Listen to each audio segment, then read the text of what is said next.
कुरुक्षेत्र का युद्ध 18 दिनों तक चला। उन लगभग 3 सप्ताहों के दौरान प्राचीन भारत की धरती पर लाखों योद्धा आमने सामने भिड़े, लेकिन यह कोई अव्यवस्थित युद्ध नहीं था। सेनाएं अत्यंत संगठित और बदलती हुई सैन्य संरचनाओं में लड़ रही थी, जिन्हें व्यूह कहा जाता है। संघर्ष के पहले आधे भाग में युद्ध की प्रकृति एक कठोर नैतिक संहिता द्वारा नियंत्रित थी, जिसे धर्म युद्ध कहा जाता है। इसके नियम सरल और पूर्णतः स्पष्ट थे। योद्धाओं को मर्यादित रहना था और समान स्तर के योद्धा केवल समान स्तर के योद्धाओं से ही लड़ते थे। रथ पर सवार योद्धा केवल रथ पर सवार योद्धा से लड़ता था। पैदल सैनिक केवल पैदल सैनिक से युद्ध करता था। लेकिन लाखों सैनिकों के इस विशाल युद्ध क्षेत्र में इन नियमों को लागू करना एक बड़ी चुनौती थी। रेडियो या आधुनिक तकनीक के बिना सेनापतियों को वास्तविक समय में जटिल आदेश देने का एक तरीका चाहिए था। उनकी युद्ध प्रणाली की नींव ध्वनि पर आधारित थी। हाथियों पर लगे विशाल नगाड़े गहरी ध्वनियां उत्पन्न करते थे, जो युद्ध के शोर को भेद सकती थी। इन ध्वनियों के ऊपर विशिष्ट आदेश देने के लिए शंख का उपयोग किया जाता था। इन उच्च आवृत्ति संकेतों का उपयोग रणनीतिक चेतावनियों के रूप में होता था, क्योंकि अलग-अलग शंखों की ध्वनियां अलग-अलग होती थी। सैनिक तुरंत पहचान सकते थे कि कौन सा सेनापति आदेश दे रहा है। नगाड़ों और शंखों के संयोजन से एक सटीक संकेत प्रणाली बनती थी। एक ही ध्वनि पूरे एक दल को दिशा बदलने, खाली स्थान भरने या अपनी संरचना को पूरी तरह बदलने का आदेश दे सकती थी।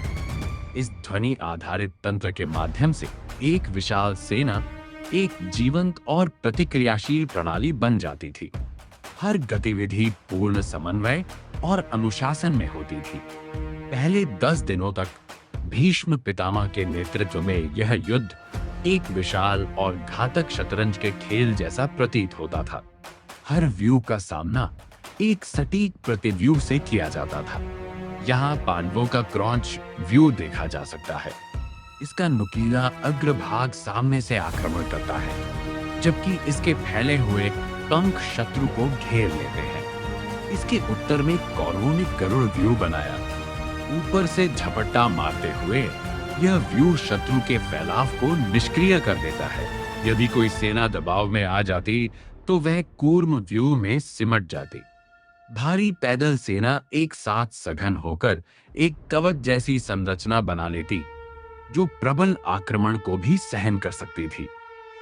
ये सभी व्यूह सैन्य विज्ञान की अद्भुत अभिव्यक्तियां थीं। ये घातक थे, लेकिन फिर भी नियमों के सम्मान में बंधे हुए थे। हर चाल का परिणाम अभी भी मर्यादा और धर्म पर आधारित था। 11वें दिन भीष्म पितामह के पतन के बाद कौरव सेना का नेतृत्व द्रोणाचार्य को सौंपा गया। लगातार बढ़ते हुए हताहतों के दबाव में युद्ध की मर्यादाएं कमजोर पड़ने लगी। 13वें दिन द्रोणाचार्य ने चक्रव्यूह की रचना की। यह स्थिर संरचना नहीं थी, बल्कि एक गतिशील जाल था, एक घूमता हुआ चक्र, जिसे विशेष रूप से शत्रु को फंसाने और समाप्त करने के लिए बनाया गया था। यह 7 परतों वाला एक घूर्णनशील संरचना था।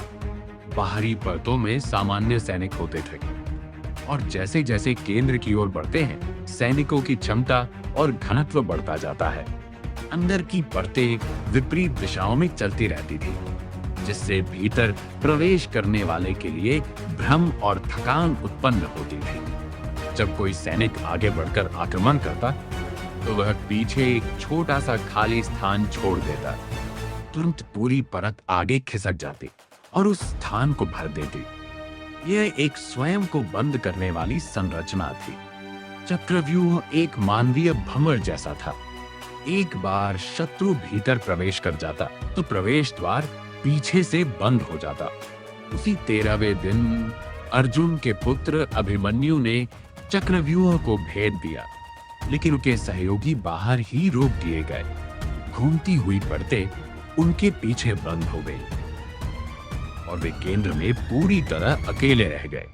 समर्थन से कट जाने के बाद भी अभिमन्यु ने वीरतापूर्वक युद्ध किया, लेकिन अंततः उनका रथ नष्ट कर दिया गया और उनके अस्त्र टूट गए। धर्मयुद्ध के नियमों का उल्लंघन करते हुए कौरव पक्ष के कई महारथियों ने एक साथ निहत्थे अभिमन्यु पर आक्रमण किया और अंततः उनका वध कर दिया गया। इस घटना ने युद्ध की दिशा बदल दी। क्रोध और प्रतिशोध ने नियमों का स्थान ले लिया। अगले ही दिन युद्ध पूरी तरह मर्यादाओं से बाहर चला गया। एक पांडव योद्धा ने द्वंद्व युद्ध को बीच में रोककर कौरव योद्धा भूरिश्रवा का हाथ काट दिया। जब वे निहत्थे होकर विरोध कर रहे थे, उनका वध कर दिया गया।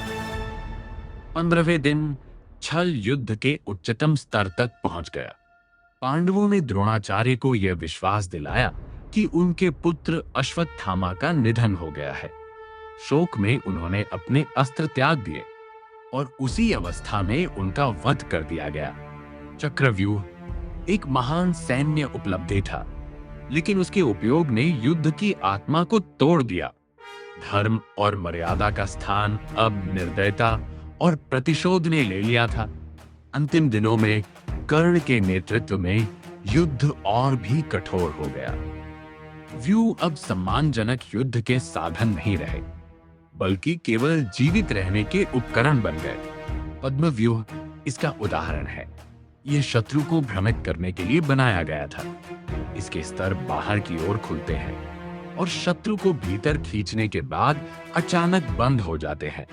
17वें दिन कर्ण का रथ पहिए सहित कीचड़ में फंस गया।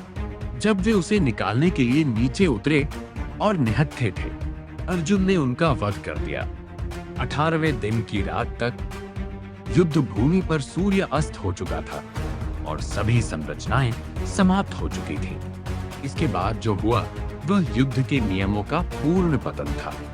अश्वत्थामा ने अंधकार का लाभ उठाकर पांडव शिविर में प्रवेश किया और सोते हुए सैनिकों का वध कर दिया।